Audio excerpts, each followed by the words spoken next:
이번 시간에는 7.6절 디터미넌트, 행렬식이라는 것에 대해서 공부할 건데요. 그 중에서도 작은 행렬인 2 곱하기 2 행렬과 3 곱하기 3 행렬에 대해서 행렬식을 공부해 볼게요. 일반적인 행렬, n 곱하기 n 행렬의 행렬식은 7.7절에서 다룰 거고요. 그 전에 앞서서 작은 행렬에 대해서만 이 절에서는 다룰 건데, 여러분 수학 공부할 때 이런 공부 방법이 굉장히 좋은 공부 방법이에요. 일반적인 거를 생각하기 전에 작은 경우를 생각하고 그것을 예를 먼저 생각하고 이런 식으로 감을 잡은 다음에 일반적인 것으로 넘어가면은 그림이 잘 그려지겠죠? 그러면 여러분 질문이 생길 거예요. 이 행렬식이란 게 뭐냐? 뭐길래 이렇게 공부를 해야 되느냐? 이거는 쉽게 얘기하면 이렇게 볼 수 있어요. 어떤 행렬 A라는 것이 있으면 A로부터 어떤 숫자가 나와요. 그것을 디터미넌트 A라고 할 건데, 이 숫자가 이 행렬에 대한 많은 것들을 이야기해 준다는 거예요. 예를 들면은 야구 선수로 따지면은 타자의 경우에 타율을 알면 그 타자가 굉장히 잘하는 타자인지 아닌지를 쉽게 판단할 수가 있죠. 그리고 축구의 경우에는 공격수다 그러면은 이번 시즌에 골을 몇 개 넣느냐를 알면 그 값 하나가 공격수의 많은 부분을 얘기해 주잖아요. 그렇듯이 이 행렬에서도 어떤 숫자가 이 행렬의 많은 것들을 이야기해 줄 수 있다라는 거예요. 중요한 것이 행렬식의 값이 0이냐 0이 아니냐는 것이 중요한데요. 0이 아닌 경우가 좋은 경우예요. 그리고 0인 경우가 좀 나쁜 경우고요. 그러면 좋은 상황은 어떠냐면은 연립 1차 방정식에 해가 유일하다 라든지 행렬 A에 역행렬이 존재한다 라든지 이런 좋은 성질들을 가지게 되는 거고요. 그런데 행렬식이 0이게 되면은 어떤 일이 벌어지냐? 해가 없거나 해가 무한히 많거나 뭐 이런 일이 벌어지고, 아니면은 역행렬이 존재하지 않거나 이런 일들이 벌어진다는 거죠. 그래서 이 행렬식의 숫자가 이 많은 것들을 얘기해줘요. 그래서 이 절에서는 행렬이 작은 경우의 행렬식에 대해서 한번 보도록 할게요. 먼저 구성은요, determinant of second order. second order라는 거는 2 곱하기 2 행렬을 말하는 거예요. 그리고 그때 연립 1차 방정식이 주어졌을 때 그 해를 구하는 공식인 크레머스 룰, 크레머의 공식에 대해서 공부해 볼게요. 그리고 다음으로는 행렬식인데 third order, 이건 뭐겠어요? 3 곱하기 3 행렬에 대한 행렬식을 생각해 보자는 것이고, 그것에 대해서 관련된 식이 3개가 있는 연립 1차 방정식의 해를 구하는 공식에 대해서 공부해 볼게요. 먼저 second order 2 곱하기 2 행렬에 대해서 생각해 볼게요. 2 곱하기 2 행렬의 행렬식은 다음과 같이 정의해요. D라는 것은 행렬이 A라고 하고 A의 디터미넌트라는 것은 기호로는 이렇게 써요. 우리 보통 행렬은 이런 식으로 하고 이 안에 숫자들을 이렇게 넣었잖아요. 그런데 행렬식에서는 이런 기호를 써요. 절대값 같은 기호죠. 그리고 이렇게 쓰면 이거는 어떻게 계산을 하냐면 이거 곱하기 이거 빼기 이거 곱하기 이거, 이렇게 계산을 해요. 보통 더 쉬운 방법은, 이게 지금 첨자가 너무 많기 때문에 말이 길어지잖아요. 그래서 A를 A, B, C, D라고 놓고요. 디터미넌트 A는 어떻게 되냐면 AD-BC라고 외워줘요. AD-BC 이렇게 외우면 되겠어요. 그 다음엔 이제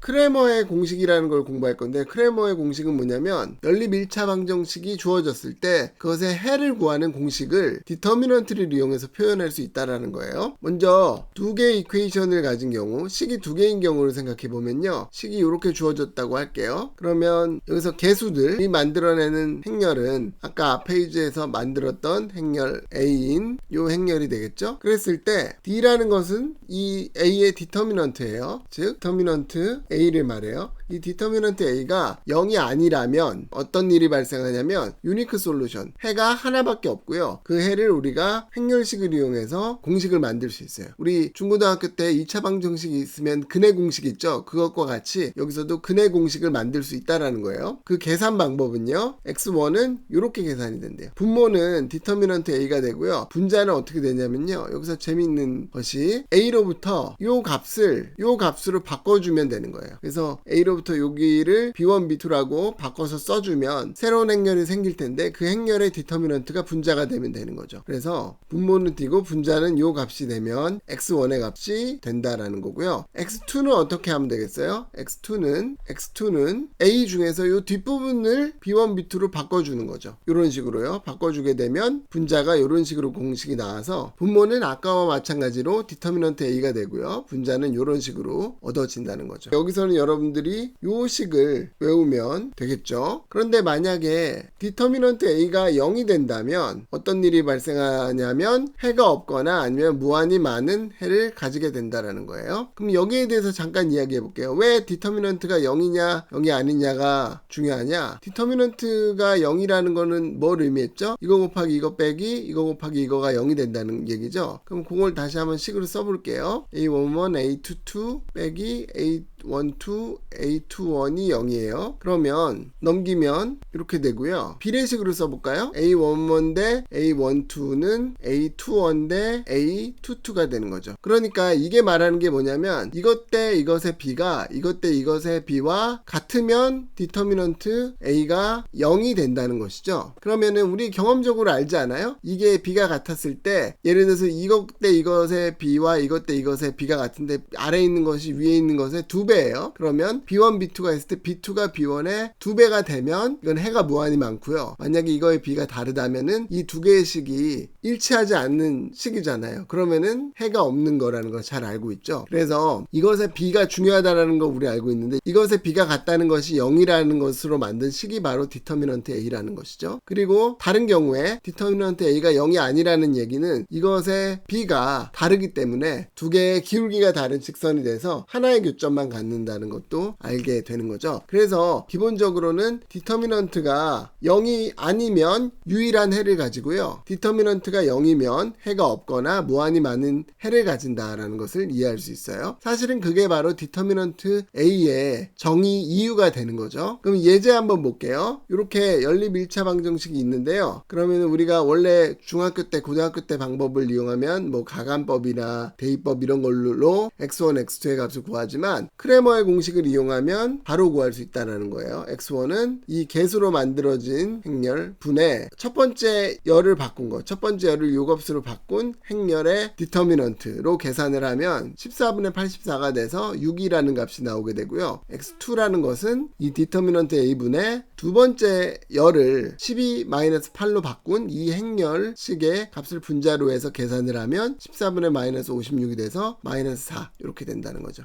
그래서 이 값을 쉽게 계산할 수 있다라는 거예요. 그러면 어떤 학생은 이런 질문을 할 거예요. 아, 교수님 이거 중학교 때 연립 1차 방정식 가간법을 하는 게 훨씬 쉬운데 왜 이렇게 어렵게 계산을 해야 됩니까? 라고 질문을 할 수 있겠죠. 그런데 이것의 장점은요. 컴퓨터로 우리가 공식화할 수 있다라는 거예요. 컴퓨터로 코딩을 하면 이 숫자가 뭐가 되든지 간에 우리는 x1하고 x2를 엔터키만 누르면 바로 얻을 수 있다라는 거죠. 더하고 빼고 하는 계산 없이. 그래서 이렇게 공식화하는 것은 좋다라는 거예요. 그거랑 비슷해요. 중고등학교 때 2차 방정식의 근해 공식을 우리가 외우면 바로바로 빠르게 답을 계산할 수 있잖아요. 그런데 물론 근해 공식을 몰라도 우리가 유도해낼 수 있겠죠. 완전 제곱식으로 바꿔서 x의 값을 구할 수는 있지만 시간이 오래 걸린다는 것이죠. 네, 이렇게 2 곱하기 2의 행렬식과 그 행렬식을 이용해서 방정식이 두 개인 연립 1차 방정식이 주어졌을 때 그것의 해를 구하는 크레머의 공식에 대해서 공부해 봤어요.